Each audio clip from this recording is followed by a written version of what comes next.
Welcome to our channel. Today we how to register with Firebase easy tutorial step by step clearly. To register with Firebase, start by navigating to the Firebase website. In your web browser, type in firebase.google.com and hit enter. Once the page loads, locate the Get Started button. Click on Get Started to proceed to the login page. If you already have a Google account, click on Sign In. Enter your Google account email and password to log in.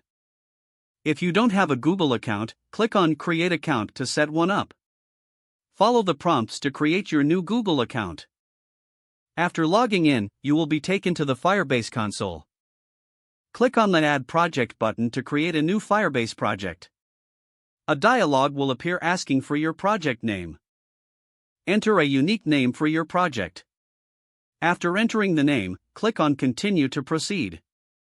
Next, you will see options for enabling Google Analytics. Choose your preference and click on Continue. Review the project settings and click on Create Project.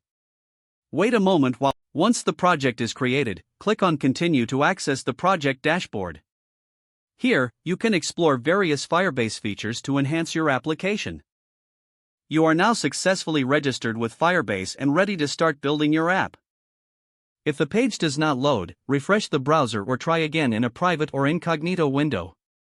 Make sure you are using the correct email address, then retype it carefully to avoid small typos.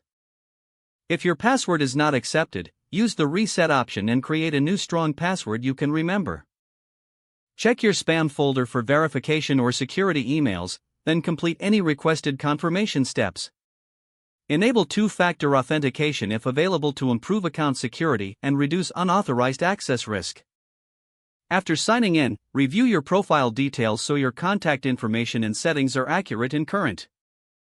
If you see an error message, note it down and try again after restarting your device and internet connection. Log out when you finish, especially on shared devices, to keep your account and payment information secure. If the page does not load, refresh the browser or try again in a private or incognito window.